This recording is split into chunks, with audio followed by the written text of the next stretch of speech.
Amin. Puji nama Tuhan. Gimana kabarnya selama seminggu ini? Diberkati oleh Tuhan? Amin. Yes. Yang diberkati katakan haleluya. Haleluya. Haleluya. Oke, puji nama Tuhan. Nah, memang bulan Mei ini kita banyak berbicara tentang pengaruh atau influence. Dan pada minggu ini kita akan belajar tentang satu tema yang penting dalam kehidupan kita, yaitu mulutmu harimaumu. Mulutmu harimaumu. Sebenarnya ini pernah ada iklan yang muncul di televisi, iklan dari salah satu provider seluler yang mengatakan bahwa mulutmu harimaumu. Nah, semua pengaruh yang masuk ke dalam diri kita itu akan sangat berbahaya jika kita tidak menyaringnya atau memfilternya dengan baik. Dan tanpa sadar, itu pengaruh tersebut itu akan berdampak dalam kehidupan kita, baik cara kita berpikir maupun cara kita berbicara. Nah, kalau kita perhatikan dalam kehidupan sehari-hari, ada orang yang awalnya mungkin polos, baik, orangnya begitu mau membantu orang lain, tapi begitu bergaul dengan orang yang ngomongnya kasar, yang gesturnya tidak bisa terkendali dengan baik, maka lambat laun itu akan berpengaruh dan mulai berbicara kasar, berbicara kata-kata makian. Nah, itu yang seringkali dalam kehidupan kita lihat gitu. Ada orang yang tadinya awalnya baik, awalnya kok sabar, awalnya kok mau menolong, sekarang kok tiba-tiba jadi cara bicaranya kasar, terus males, terus lagi kalau ngomong suka nyakitin. Nah, orang yang awalnya polos dan baik, begitu misalkan bergaul dengan orang yang suka ngegosip, yang ngegosip itu ngejelekin orang lain, nah maka lambat laun dirinya juga jadi penggosip. Nah, tanpa sadar, pengaruh negatif jika terus dibiarkan masuk itu akan mempengaruhi kita, sehingga akhirnya tanpa sadar kita ikut terbawa. Nah, makanya pergaulan yang buruk merusakan kebiasaan yang baik. Nah, sebagai anak-anak Tuhan, kita harus sadar akan hal ini, terutama untuk anak-anak muda. Dengan siapa kita berkumpul, dengan siapa kita bergaul, dengan siapa kita sehari-hari kita bertemu, kita sering chat, kita sering ngobrol, itu akan banyak mempengaruhi kehidupan kita. Nah, pepatah yang mengatakan mulutmu harimaumu mengajarkan kepada kita bahwa perkataan yang keluar dari mulut kita itu harus kita kendalikan. Nah, jika tidak, perkataan tersebut akan menjadi galak seperti harimau yang sulit untuk dikendalikan. Nah, itu akan menerkam kita balik gitu. Seperti harimau yang bisa menerkam kita balik. Nah, jadi mulut adalah media untuk mengartikulasikan segala sesuatu yang ada di dalam pikiran dan hati kita. Kita baca dulu Lukas 6. Lukas 6 ayat yang ke-45. Lukas pasal yang ke-6 ayat yang ke-45. Lukas pasal yang ke-6 ayat yang ke-45. Dikatakan bahwa orang yang baik mengeluarkan barang yang baik dari perbendaharaan hatinya yang baik. Dan orang yang jahat mengeluarkan barang yang jahat dari perbendaharaannya yang jahat. Karena yang diucapkan mulutnya meluap dari hatinya. Jadi hatinya seseorang itu tercermin dari perkataannya. Kalau perkataannya kasar, ya memang hatinya juga kasar. Jadi apa yang diucapkan oleh mulut seseorang itu berasal dari hatinya. Kalau dikatakan bahwa apa yang keluar dari mulutnya itu selalu negatif, selalu ngejelekin orang, maka hatinya juga negatif. Hatinya juga penuh dengan kepahitan, penuh dengan kemarahan, penuh dengan dendam. Oleh karena itu, melalui perkataan seseorang, minimal kita akan mengetahui apakah perbendaharaan katanya baik atau tidak. Kita bisa tahu dari perkataannya. Apakah hatinya penuh dengan tipu daya ataukah tidak? Tipu daya ataukah jujur? Nah, orang yang baik akan mengeluarkan atau mengucapkan kata-kata yang baik dan positif juga. Demikian juga sebaliknya. Nah, Yakobus 1 ayat yang ke-19. Yakobus 1 ayat 19 sampai 21. Yakobus 1 ayat 19 sampai ayat yang ke-21. Dikatakan bahwa hai saudara-saudara yang kukasihi, ingatlah hal ini. Setiap orang hendaklah cepat untuk mendengar, tetapi lambat untuk berkata-kata, dan juga lambat untuk marah. Sebab amarah manusia tidak mengerjakan kebenaran di hadapan Allah. Perhatikan ada kata sebab amarah manusia tidak mengerjakan kebenaran di hadapan Allah. Justru kalau kita terpancing untuk kita marah, maka yang kita lakukan adalah hal-hal yang buruk, hal-hal yang destruktif, hal-hal yang justru membuat kita jatuh dalam dosa. Setiap emosi negatif kita memiliki magnet untuk berhubungan dengan emosi-emosi yang lain dan juga dosa-dosa yang lainnya. Jadi gara-gara emosi akhirnya kita bisa melakukan hal-hal yang tidak diinginkan. Nah, ada bahasa Cina mengatakan demikian. Perkataan yang sudah terlanjur diucapkan. Jadi perkataan yang udah terlontar di dalam mulut kita yang sudah diucapkan, 4 ekor kuda pun tidak mungkin bisa menariknya kembali. Kuda tenaganya besar. Bahkan 4 ekor kuda pun tidak bisa menarik perkataan kita kembali. Jadi perlu kita berhati-hati dengan perkataan. Jangan sampai sudah terlanjur lalu akhirnya kita menyesal. Nah, jangan lupa bahwa banyak konsep yang salah diawali dari pikiran yang tidak benar. Semuanya diawali dari pikiran. Jadi tindakan diawali dari pikiran. Pikiran diawali dari semua pengaruh yang masuk dalam diri kita. Nah, orang yang pikirannya jahat, iri hati, egois, sering mengucapkan kata-kata yang secara tidak langsung menghasut banyak orang. Sehingga akhirnya berbuntut kekacauan yang tidak kunjung reda. Karena perkataan yang bergulir tersebut seperti bola salju. Jadi efek bola salju yang tidak bisa ditelusuri dari mana asalnya. Ini dari mana. Karena memang sudah mempengaruhi sekian banyak orang. Nah, kita sering mendengar orang berkata gini, emangnya kenapa? Kan saya cuma ngucapin satu kalimat aja. Tapi satu hal gini, dari satu kalimat itu bisa mengundang malapetaka yang besar. Nah, ada peribahasa Tionghoa mengatakan bahwa dalam hidup kita sebagai manusia ada satu pantangan. Ada satu pantangan dalam hidup kita sebagai manusia, yaitu jangan banyak bicara. Orang yang banyak bicara pasti tenggelam dalam kesalahan. Nah, sejak kecil saya suka mikir begini, nggak tahu mungkin kita berpikir nggak hal yang sama dengan apa yang saya pikirkan. Mengapa kita punya 2 mata? Ya, kenapa kita punya 2 mata dan 2 telinga? Padahal mata kan fungsinya cuma satu fungsi. Telinga fungsinya cuma satu fungsi. Kalau mata fungsinya untuk melihat. Kalau telinga untuk mendengar. Satu fungsi. Kenapa mulut yang begitu banyak fungsinya untuk makan, untuk minum, untuk ngomong, untuk bersiul, untuk mencium anak-anak kita. Nah, apa mungkin menggantikan posisinya hidung di saat hidung tersumbat? Kan kita napasnya lewat mulut kan. Tapi kenapa cuma mulut cuma satu? Padahal mulut kan banyak peranannya.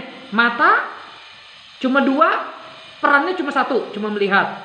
Telinga ada 2, fungsinya cuma 1, mendengar. Kenapa mulut yang begitu banyak fungsinya cuma ada 1? Nah, jadi ada seorang filsuf Yunani namanya Xenophanes. Itu menjawab demikian. The nature grant us with 2 eyes and 2 ears, but only 1 mouth is for us. to see more, to listen more, and to talk less. Jadi, kenapa Tuhan menganugerahkan kepada kita 2 mata, 2 telinga, tetapi 1 mulut, supaya kita lebih banyak untuk kita bisa mendengar, lebih banyak untuk kita bisa melihat, tetapi sedikit untuk kita berbicara. Nah,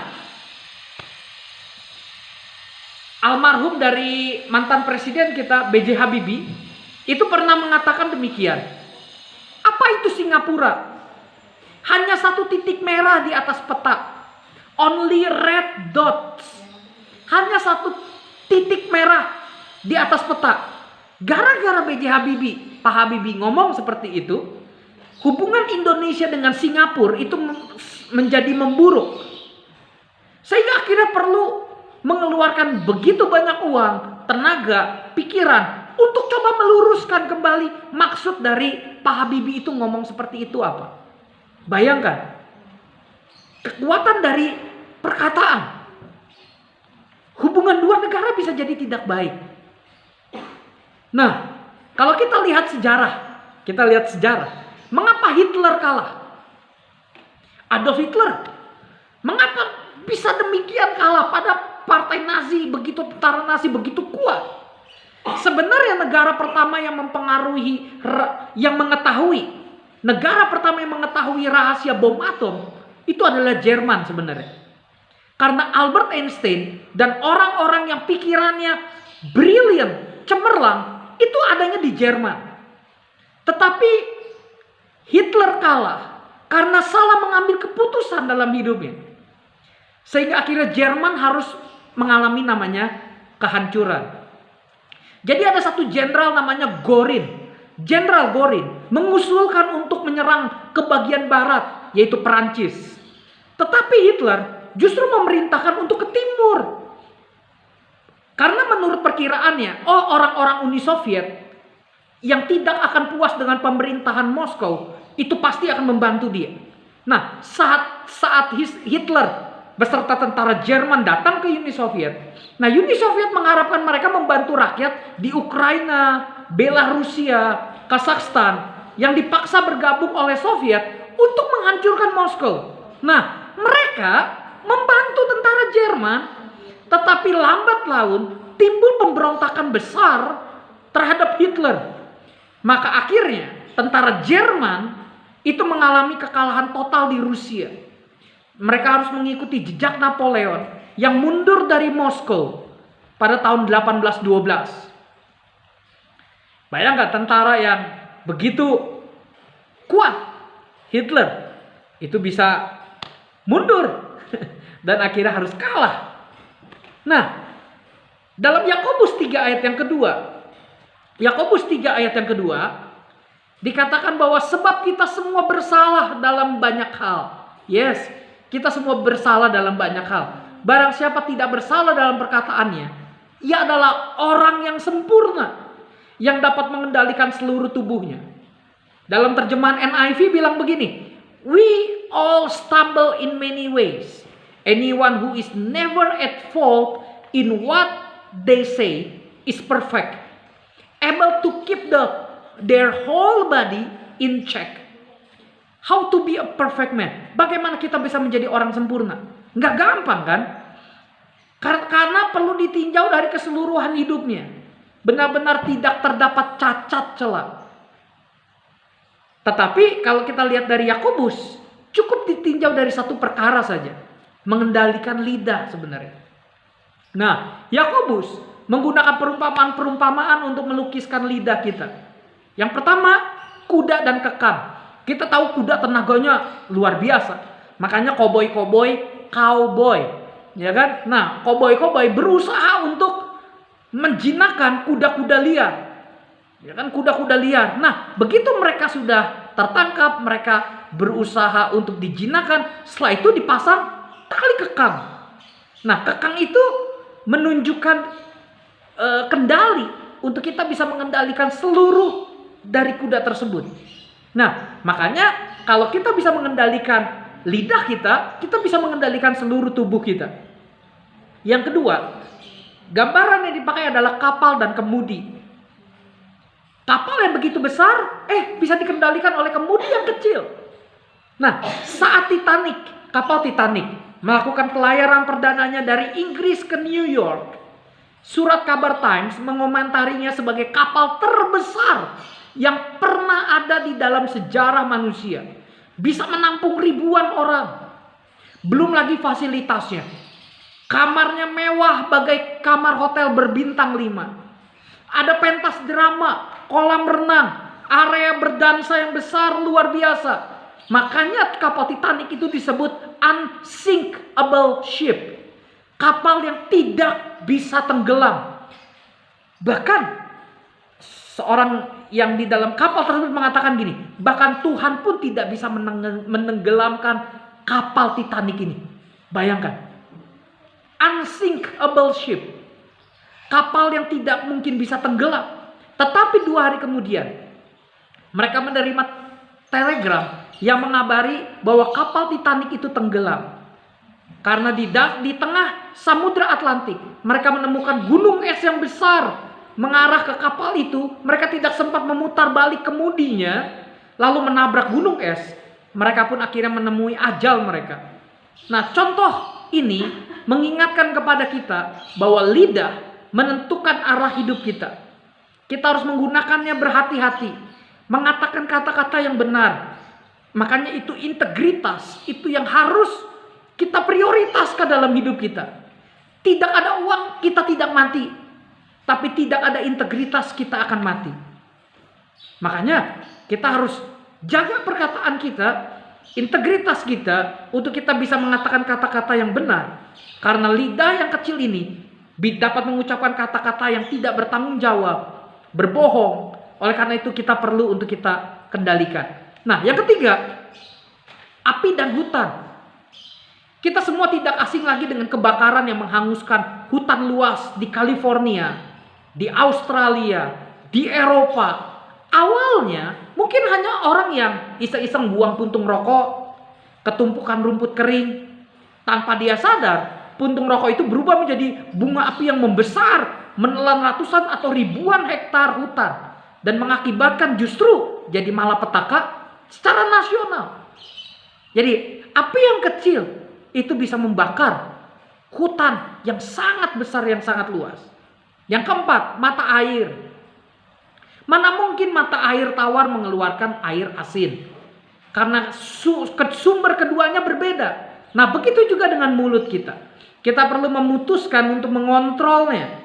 Biarlah mulut kita mengeluarkan air yang menghilangkan rasa dahaga, yang menyembuhkan dengan mengatakan kebenaran, cinta kasih, perdamaian, menjadi berkat bagi orang. Mari kita membiasakan diri kita tidak banyak berbicara, apalagi mengeluarkan kata-kata yang tidak senonoh, atau kata-kata yang tidak benar, atau kata-kata ngegosip. Tetapi justru kita gunakan kata-kata yang membangun kehidupan orang lain.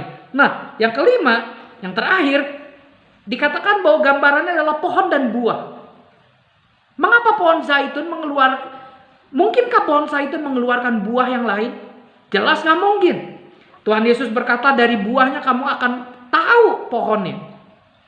Karena buah itu menandakan pohon itu masih hidup, menandakan jenis pohonnya, menandakan kualitas pohonnya, menandakan musim.